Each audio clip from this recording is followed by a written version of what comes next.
อันนี้จะมีความเชื่อมโยงซึ่งก็เคยได้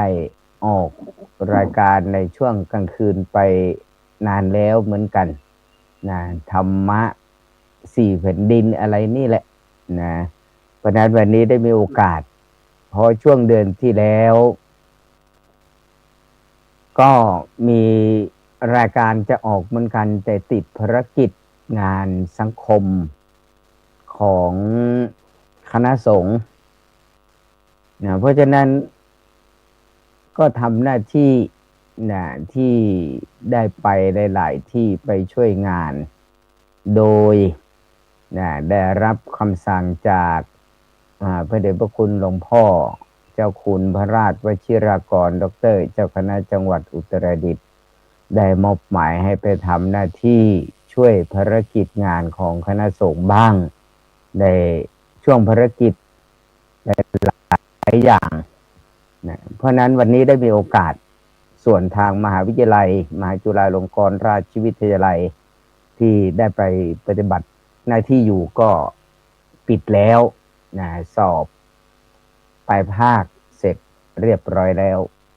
นะก็ได้กลับมายังวัดเพื่อปฏิบัติหน้าที่ภารกิจภายในวัดแล้วก็ภายในอำเภอของเรานะเพราะนั้นวันนี้นะได้มาร่วมกันพบปะเจอในช่วงเช้าเป็นครั้งแรกแล้วก็คงจะมีเช้าวันต่อไปในช่วงวันพุธที่ได้มีผังรายการที่ได้นำเกร็ดข้อคิดในการดำเนินชีวิตของสังคมไทยเราเข้ามาสู่การดำเนินชีวิตที่มันมีการแปรปรวนอยู่ตลอดเวลาแม้ว่าทางเชียงใหม่จะเป็นอากาศที่ตอนเช้าเย็นแต่ที่นี่ก็เย็นเหมือนกันแต่กลางวันก็ร้อนกลางวันนี่ร้อนแต่ไม่มากก็รู้สึกว่ามีร้อนเหมือนกันแต่ตกตอนกลางคืนก็จะเย็นชีวิตของคนเราตื่นขึ้นมาแล้วมาพบปะกับสิ่งที่เราไม่เคยได้คิดไว้ในก่อนที่เราจะหลับนอนก็มีบางคนคิดไปแล้วตื่นขึ้นมาก็มาพบเจอแล้วมันไม่สมประสงค์สมความตั้งใจก่อนที่เราจะหลับนอนไปก็มีเพราะนั้นศรัทธาญาติโยมที่อาตมานำกล่าวว่ามองดูเถิดวันเนี้ยยังมีชีพเราจะรีบมอบสุขหรือทุกข์เห็นเนี่ยตื่นเช้ามาวันนี้เรามีความรู้สึกพร้อมอาการ32อย่างครบบริบูรณ์พร้อมจะรับภารกิจงานในรายวันวันต่อวันตามหลักธรรมตามพระพุทธศาสนาบอกว่าตื่นขึ้นมาแล้วได้พบกับสิ่งที่เป็นมงคลสิ่งที่ทำให้จิตใจชื่นบานพร้อมที่จะรองรับซึ่งวันนี้ก็เป็นวันทำงานวันที่3ของสัปดาห์คือวันพุธได้มาพบเจอกันอย่างนี้บางท่านบางคนก็ออกไปแล้ว7:09 นาทีละ7:09 นาทีออกไปปฏิบัติภารกิจซึ่งสำนักงานหน่วยงานที่เราได้ปฏิบัติหน้าที่อยู่นั้นจะใกล้หรือไกลบางท่านบางคนก็เตรียมฟังไปด้วยเดินทางไปด้วยฟังไปด้วยทำงานปฏิบัติหน้าที่อยู่ที่ภาวะหน้าที่ของแต่ละบุคคลนั้นไม่เหมือนกันแต่เราก็ทำหน้าที่ตรงนั้นให้บริบูรณ์เราจะมอบสุขอันนี้จะสุขให้ใครก่อนทุกคนเราต้องสุขด้วยใจของเราก่อนสุขในการที่จะรับธรรม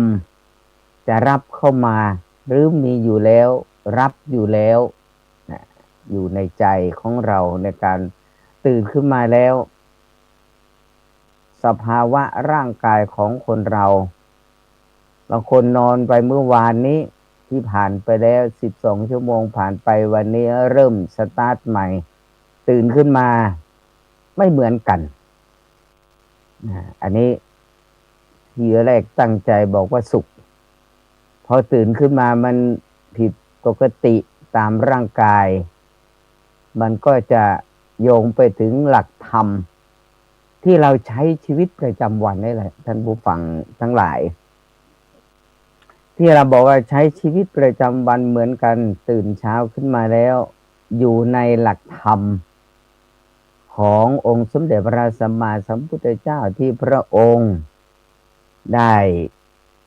ทรงตรัสไว้แล้วเราบางท่านบางคนก็เข้าใจบางท่านบางคนก็มองข้ามไปหาหลักธรรมข้ออื่น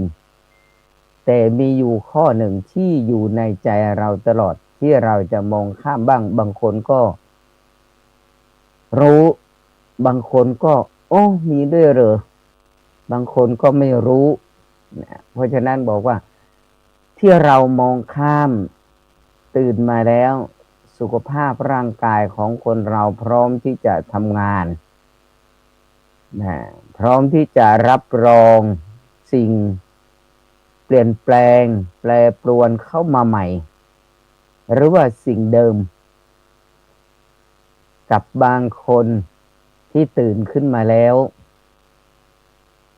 ความแปรปรวนมันเปลี่ยนแปลงไปละอันนั้นก็คืออยู่ที่ในตัวเราไม่ต้องไปมองที่อื่นทุกคนมีภาระมีหน้าที่ที่แตกต่างกันแต่ก็ปฏิบัติทำอยู่ด้วยกันปฏิบัติธรรมอยู่ด้วยกันนั่นแหละแต่บางคนมองข้ามลืมไปมันมีอะไรบ้างที่มองข้ามลืมไปเนี่ยที่จริงอยู่กับทุกคนเราทุกชีวิตไม่ว่ามนุษย์สัตว์เดรัจฉานแต่สัตว์เดรัจฉานพูดไม่ได้ที่เราได้สัมผัสได้มองเห็นแต่คนเราสัมผัสได้มองเห็นรู้แล้วก็พูดบอกกล่าวกันได้อันนั้นก็คือสังขารในตัวของเราที่มันมีการแปรปรวนที่ทุกคนมองบางคนมองข้ามจริงๆเราเคยได้ไปสัมผัสได้เคยไปถามบอกว่ามองข้ามอย่างไรล่ะคนเราเกิดขึ้นมาแล้วมันอยู่ด้วย4 อย่างที่ประกอบให้เราได้รับรู้ศรัทธาญาติโยมที่เราได้รับรู้เนี่ยคือธาตุทั้ง4ของเรานี่แหละที่บอกมีการแปรปรวนก่อนนอนเมื่อวานนี้มันยังสมบูรณ์บริบูรณ์อยู่ตื่นขึ้นมาวันนี้อาจจะมีการแปลเปลี่ยนแปรปรวนลุกได้บ้างเต็ม 100% ลุกได้ไม่เต็ม 100% ก็คือธาตุทั้ง4ของคนเราเนี่ยที่บอกว่าเราจะมอบความสุขหรือทุกข์เข็นบนแผ่นดินของเราเนี่ยบางที่ชุ่มชื้นบางทีอากาศทางภาคเหนือของเราจะเริ่มร้อนในตอนกลางวันตอนเย็นก็ยังหนาวอยู่แต่ทางภาคใต้มีฝนทางภาคตะวันตกอาจจะมีฝนทางภาคกลางร้อนอันนั้นเป็นตามธรรมชาติเป็นไปตามธรรมชาติแต่สิ่งที่มันอยู่ในตัวของเราคือธาตุทั้ง4มันแปรปรวนตื่นขึ้นมาแล้วเนี่ยที่เราจะมองเห็นด้วยการสัมผัสแล้วก็มองเห็นด้วยอย่างเช่นบุคคลใกล้ชิดของเราตื่นขึ้นมาแล้วเมื่อวานนอนคุยกันก่อนจะหลับจะนอนทานข้าวอยู่ด้วยกันอย่างดีตื่นเช้ามา พอจะเป็นไปเรียกไม่เห็นลุกผิดเวลาผิดปกติธาตุทั้งสี่แปรปรวนละนะธาตุทั้งสี่แปรปรวนความทุกข์เริ่มเกิดขึ้นมาโดยที่ทุกคนไม่ปรารถนานะทุกคนเนี่ยไม่ปรารถนาความทุกข์แต่ความทุกข์ประจำตัวของเราเนี่ยอยู่กับเรามันก็จะแสดงออกมากออกน้อยบอกว่าธาตุทั้งสี่ธาตุดินธาตุน้ำธาตุไฟธาตุลมเนี่ยเป็นเครื่องปรุงแต่งแปรปรวนของเราบางท่านผู้ฟังบางท่านบางคนเนี่ยอยู่ที่บ้านเคยรับฟังรายการธรรมะรับอรุณอยู่เป็นประจำที่ภาษายุคปัจจุบันนี้เขาบอกว่าเป็นนี่แหละเป็น FC จะเป็นภาษาฝรั่งไปเนี่ยเป็น FC นะถ้าพูดภาษาไทยบอกเป็นขาประจำชมรายการอยู่ตลอดนะเป็นขาประจำตื่นเช้ามาเวลา7 นาฬิกาก็จะเปิดละนะเปิดโทรศัพท์ดูอันนี้คือความสะดวกในยุคปัจจุบันนะโยมนะศรัทธาท่านผู้ฟังในยุคปัจจุบันเนี่ยมีทั้งความสะดวกอยู่กับมือและย้อนรอยถอยหลังไปยุคก่อนไม่มีแบบนี้ฟังวิทยุอย่างเดียวนะบ้านที่มีวิทยุก็จะฟังแต่ปัจจุบันอยู่ที่ปลายนิ้วมือของเราจะสัมผัสไปต้องการรับฟังรับชมในสิ่งอะไรบ้างที่มันจะมาปรุงแต่งในชีวิตของคนเราแล้วมาปรุงแต่งให้เราเนี่ยสุขทุกข์ที่เราได้ยินอยู่เป็นประจำแหละเนาะท่านผู้ฟังสุขทุกข์อยู่ที่ใจไม่ใช่หรือถ้าใจถือก็เป็นสุขไม่ทุกข์ใจถ้าไม่ถือก็เป็นสุขอะไรตรงกันไหม นะถ้าใจถือก็เป็นทุกข์ไม่สุขใจถ้าเราไม่ถือก็เป็นสุขไม่ทุกข์นะเพราะฉะนั้นมันจะอยู่แค่ตรงเนี้ยแปลเปลี่ยนกันอยู่แค่ตรงเนี้ยนิดเดียวเพราะนั้นในช่วงเดือนมีนาอากาศเริ่มแปรเปลี่ยนแปรปรวนเปลี่ยนแปลงอยู่ตลอดเวลาแล้วก็จะมีกิจกรรมในแต่ละพื้นที่นะศรัทธาท่านผู้ฟังทางบ้านงานบุญทางพระพุทธศาสนาทางเมืองเหนือของเราทางเชียงใหม่ก็จะบอกว่างานปอยหลวงงานปอยนะว่างานเล็กก็งานปอยถ้างานใหญ่ก็บอกปอยหลวงอะไรเหล่านี้นะแตกต่างกันงานบวชภาคฤดูร้อนอันนี้เป็นคำภาษากลางๆเป็นคำกลางใช้ได้ทุกพื้นที่แต่เฉพาะบางพื้นที่จะเรียกไม่เหมือนกันทางเมืองเหนือบางคำเขาบอกว่าอะไรบวชสามเณรแก้วเนาะเนี่ยแต่ส่วนกลางพระคำกลางตรงเนี้ยบวชภาคฤดูร้อนมี3 รูปแบบนะถ้าเรามองลึกๆเข้าไปมี3 รูปแบบแต่เมื่อก่อนจะใช้คำเดียวกันก็จะรวมกันหมด1คือบวชเป็นสามเณร2อุปสมบทเป็นพระ3บวชศีลจารินีนะอันนี้เขาแยกที่มีคำบอกว่าบรรพชาและบวชศีลอันนี้เราได้พบกิจกรรมเหล่านี้ยิ่งอากาศร้อนต้องระมัดระวังธาตุของเรานี่แหละนะศรัทธาท่านผู้ฟังธาตุทั้ง4ของเรานี่แหละบางพื้นที่เราตั้งใจญาติของเราญาติใกล้ชิดญาติห่างไกลบางทีเราจะไปเสาะแสวงเพิ่มบุญบารมีให้กับตัวเองที่บอกว่าเราจะมอบสุขหรือทุกข์เข็นบนแผ่นดินถิ่นแห้งแล้งลำเค็ญซึ่งจะเป็นแคว้นศักดิ์สิทธิ์แห่งจิตใจนะเราจะไปได้เตรียมพร้อมไหม นะที่นี่เช้านี้คลึ้มเนี่ยตื่นเช้ามาที่อำเภอบ้านโคกแต่ตอนกลางวันร้อนตอนกลางคืน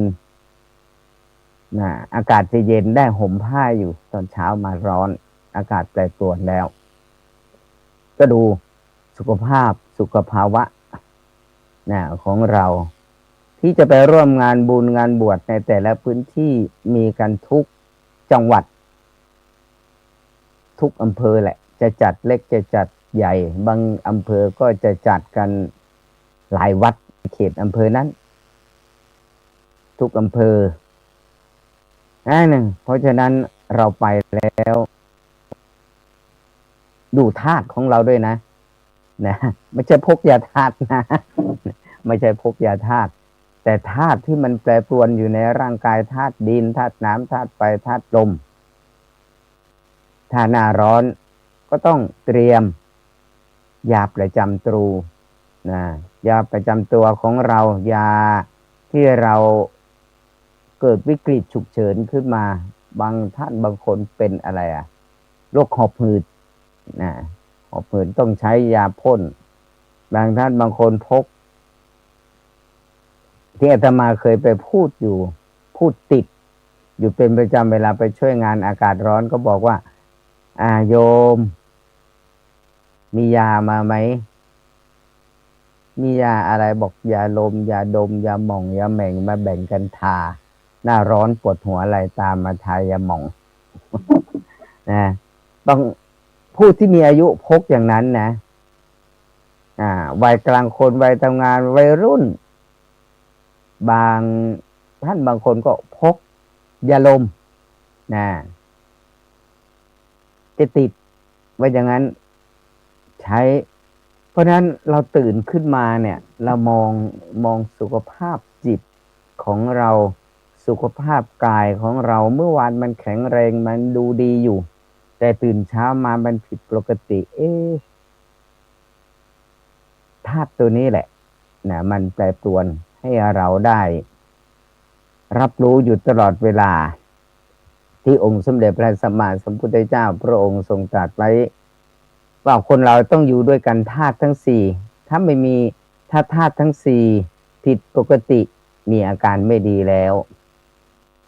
ตื่นเช้ามาตอนนี้ก็7:23 นาทีละใกล้เพราะมันมีเวลาพบกันแค่30 นาทีครึ่งชั่วโมง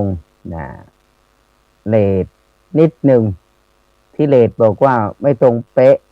เพราะเข้าไตเติ้ลรายการแล้วก็ก่อนจะปิดท้ายรายการต้องเว้นระยะให้ทางสถานีนิดนึงเพราะฉะนั้นอันนี้แหละวันนี้เป็นครั้งแรกและได้มาออกอากาศในยามเช้าที่เรียกว่าธรรมะรับอรุณนั่งรถไปฟังไป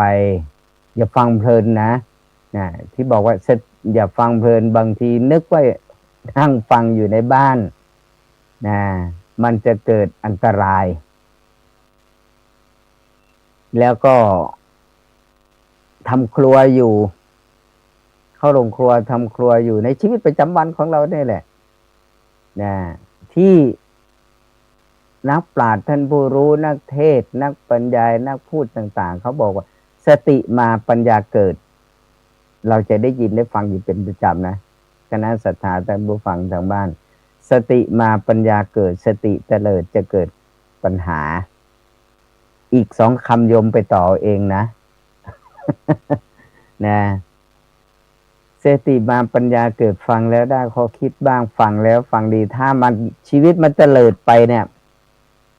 มือหั่นผักอยู่มีดจะบาดมือเอาถ้าขับรถอยู่เท้ามันเหยียบคันเร่งแรงเกินมันจะเกิดปัญหาเพราะนั้นเอาให้พอประมาณพอดีแล้วก็จะมีความสุขถ้ามันเกินไปเนี่ยฟังเพลินไปบางทีเปิดแก๊สเจียวไข่ไว้เผลอฟังอยู่ตรงนี้ลืมสติเอาไปดูไฟไหม้ไข่แล้วต้องเจียวใหม่อีกรอบนึงเขาบอกสติมันเตลิดมักจะเกิดปัญหาอย่างนี้แหละไม่ว่าทำภารกิจอะไรอยู่ถ้าสติมันเตลิด นะเหมือนกันออกรายการอย่างนี้ถ้าเตลิดดูไม่ดูเวลาไว้เนี่ยมันจะถูกตัดโดยอัตโนมัติทางสถานีบอกมันเกินเลยเวลาไปแล้วนะต้องให้เวลาทางสถานี เพราะนั้นเราตื่นขึ้นมามีชีวิตมีชีพอยู่แล้วเนี่ยให้รีบสั่งส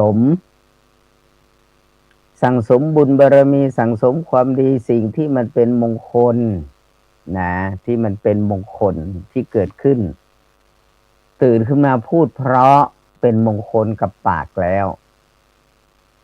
ตื่นขึ้นมาคิดดีเป็นมงคลกับใจแล้วตื่นขึ้นมาทำดีเป็นมงคลกับมือแล้วมือที่เราทำดีไม่ไปทำร้ายใครอันนี้อยู่ในหลักของมงคล38ใช่ไหมที่ญาติโยมได้ฟังของพระมหาเถระพระเถรานุเถระนักจัดรายการที่ได้มีโอกาสนำข้อคิดมาฝากกับท่านผู้ฟังทางบ้านหลายๆท่านหลายๆรูปนะที่ได้นำหลักธรรมทางพระพุทธศาสนาได้มาบอกกล่าวกับท่านผู้ฟังที่ถ่ายทอดไปทั่วโลกในทุกเช้าทุกวันนะเหมือนกับโยมได้ชิมน้ำพริกหลายยี่ห้อหลายแบบที่จะทำให้เราบอกเราทำเองหรือว่าไปซื้อตามร้านค้ามาเนี่ยเพราะฉะนั้นเราจะได้ชิมได้รู้พระมหาเถระที่จัดรายการธรรมะรับอรุณของเราเช่นเดียวกันหลายวัดหลายจังหวัดหลายพื้นที่ได้นำมาเพราะนั้นในเช้าวันนี้ก็ขออนุโมทนาขอบคุณพระเดชพระคุณท่านพระครูโสพลครูปริยัติโสพลนั่นอาจารย์ดร.ที่ได้เปิดโอกาสได้ให้อาตมาร่วมรายการธรรมะรับอรุณแล้วก็เป็นเช้าแรกนะดูแล้วมันก็จะด้านหลังแบ็คกราวด์มันอาจจะมืดจะอะไรคือหลอดไฟมันดับมันขาดไปเพราะนั้นต้องนี่แหละมาปรุงแต่งให้มันดูดีเพราะนั้นก็ในท้าย27 นาทีละ7:27 นาที28 นาทีก็จะได้ให้โอกาสทางสถานีในท้ายนี้ก็ขออนุโมทนาบุญกับทุกท่านทุกคนที่ได้รับชมรับฟังรายการธรรมะรับอรุณทางสถานีของเราเป็นประจำทุกวันก็ขอให้ท่านทั้งหลายจงอยู่เย็นเป็นสุขคิดปรารถนาสิ่งใดไม่เหลือวิสัยบุญบารมีของเราแล้วเนี่ยขอความปรารถนาเหล่านั้นจงพลันสำเร็จกับศรัทธาญาติโยมอาตมาขอนำรายการธรรมะรับอรุณจากญาติโยมไปก่อนไว้พบกันในคราวต่อไปก็ขอเจริญพรไว้แต่เพียงเท่านี้